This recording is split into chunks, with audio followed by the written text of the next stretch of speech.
Donc, la première page des programmes, tout le temps, hein. Donc là on est dans le parcours des accommodations. De la première page des programmes, tout le temps, c'est des explications. Donc on va vous dire, voilà, si vous voulez faire le parcours d'accommodation vrai du sujet non compensé, vous utilisez ce programme. Ce qui est écrit en vert, c'est un programme. C'est ça qu'il faudra utiliser.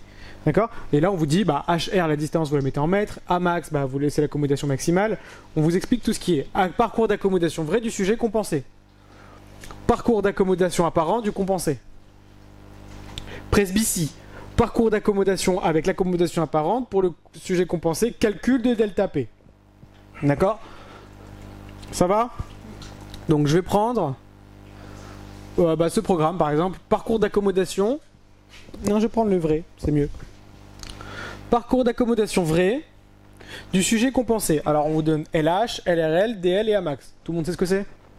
Donc, qu'est-ce que vous allez faire? Vous allez vous déplacer et vous mettre dessus. Soit à l'extrémité, soit... mais en tout cas sur la ligne. Vous double-cliquez sur ce bouton-là, le bouton central.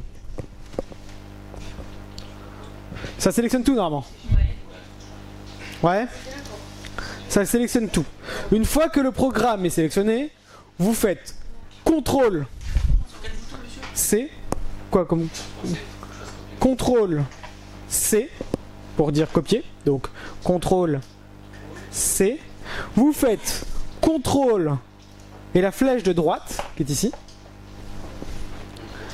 Vous avez bien vu, vous avez changé de page. Vous êtes passé de la page 1.1 à la page 1.2. Ouais, ça va?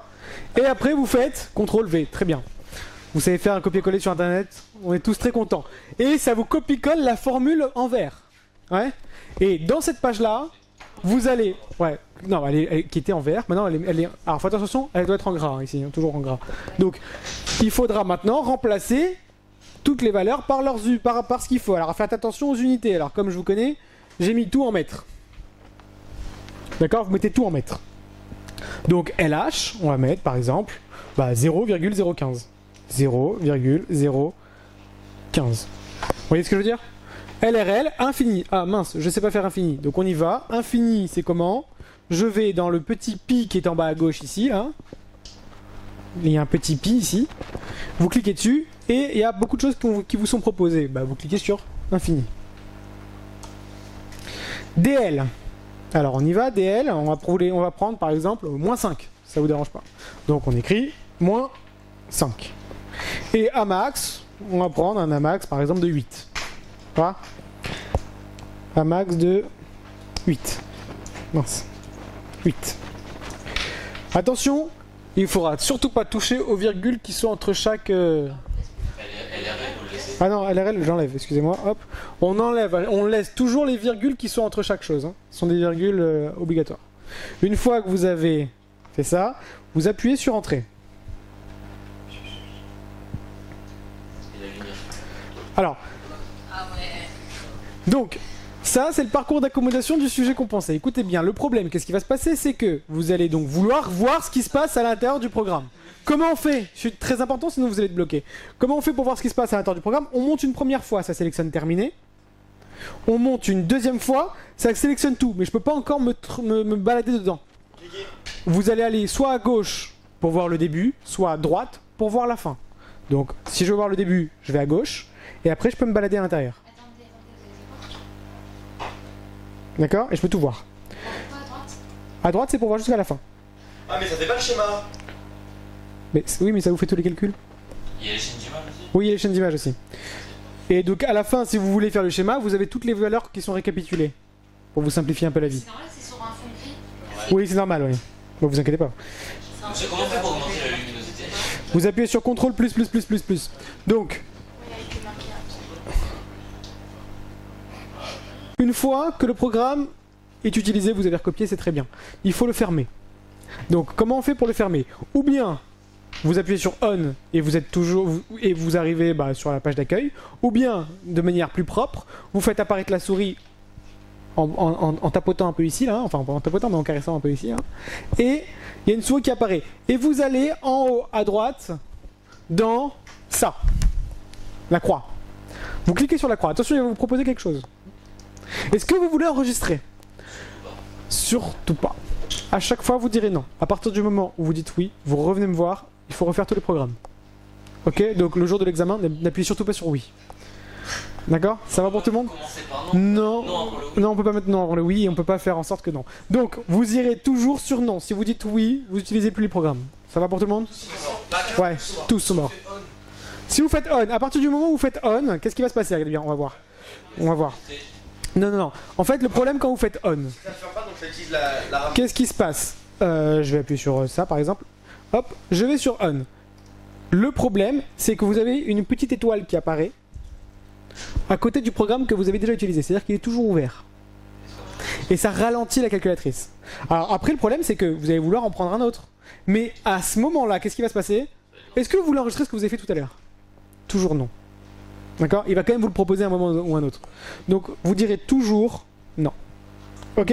Comme ça, vous pourrez utiliser à chaque fois les programmes. Et monsieur, vous avez dit dans l'ordre où vous avez mis les réponses, enfin dans l'ordre où il y a l'ordre logique.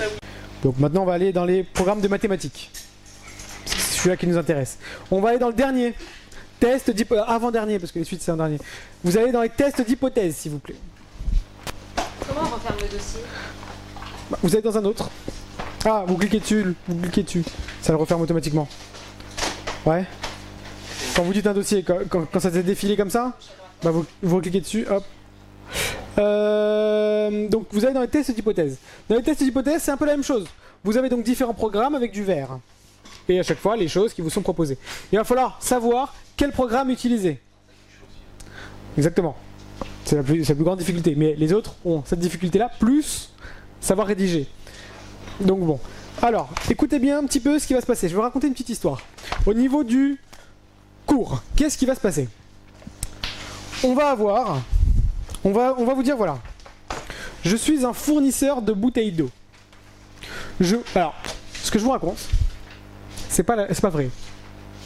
Ça veut dire que, mathématiquement parlant, ça n'a rien à voir. Mais si vous le comprenez comme ça, vous arriverez facilement à utiliser mes programmes. Ok? Ça veut dire que vous, ce que vous comprenez, ça n'a rien à voir avec ce qu'il faut connaître en réalité. Mais, en comprenant, comme je vous le dis, en utilisant bien les programmes, ils y verront du feu. Ça va pour tout le monde? Écoutez bien ce que je vais vous dire. Voilà l'histoire. Je suis un fournisseur de bouteilles d'eau. Je vous dis, j'en ai un stock énorme. Elles font toutes 1 litre. Sauf qu'on sait bien que quoi? Que toutes les bouteilles ne peuvent pas toutes faire pile 1 litre. Il y en a qui font 1 litre, 0,0000001 et l'autre qui font 0,9999999 litres. D'accord? C'est quasiment impossible de mettre 1 litre pile. Il y a toujours une marge d'erreur. Et nous, on va vous demander quelle est cette marge d'erreur. L'idée, c'est quoi? C'est que je vous dis, voilà, je fournis mes bouteilles d'eau, mais je vous dis qu'il y a un petit risque. On appelle le risque ou... le risque ou le coefficient de confiance. Le risque et les coefficients de confiance, c'est des opposés. En fait, c'est des complémentaires. Ça veut dire que si je vous dis que je vous dis un risque de 5%, ça veut dire que vous avez une confiance en moi, une coefficient de confiance en moi de 95%. Tout le monde comprend ça? Donc, soit on vous donnera le seuil de risque, soit on vous donnera la confiance. Mais ça reviendra exactement au même pour vous. Dans le programme, il faudra marquer le coefficient de confiance. Donc, quand on vous donne le risque ou le coefficient de confiance, vous noterez toujours le coefficient de confiance. Je sais. Ouais, exactement. Écoutez bien. Je vous dirai, voilà. Donc, mes bouteilles en moyenne font toutes 1 litre. Avec un risque de 5%. Est-ce que vous allez les prendre? Donc qu'est-ce que vous allez faire? L'idée c'est quoi? C'est que normalement, s'il n'y a pas les programmes, c'est un peu plus compliqué que ça parce qu'il va falloir utiliser ce qu'on appelle une loi normale. Vous vous rappelez tout ce que c'est qu'une loi normale? Non, parce que vous êtes allé dans Petit cours fiche. Il faut être dans Petit cours programme. En fait, regardez, vous êtes allé là. Mes classeurs, vous êtes allé en haut au Petit cours maths. Fiche. Et il faut aller dans Petit cours maths. On vous a mis des fiches. Donc, en gros, qu'est-ce que je vous dis? Je vous dis, voilà, le but du jeu, c'est de dire que quoi? C'est de dire que on va prendre un échantillon de 100 bouteilles et on va étudier la moyenne de ces bouteilles. Voir, en gros, en moyenne, combien il y a de litres d'eau dans une bouteille. Est-ce qu'il y a 1 litre ou pas? Et on va vous dire, voilà, je prends un risque de 5%, donc j'accepterai que votre bouteille fasse plus ou moins 1 litre. Vous comprenez un peu l'idée ou pas? Alors, même pire encore, j'accepterai que vos bouteilles fassent 1 litre ou plus, ou voire légèrement moins.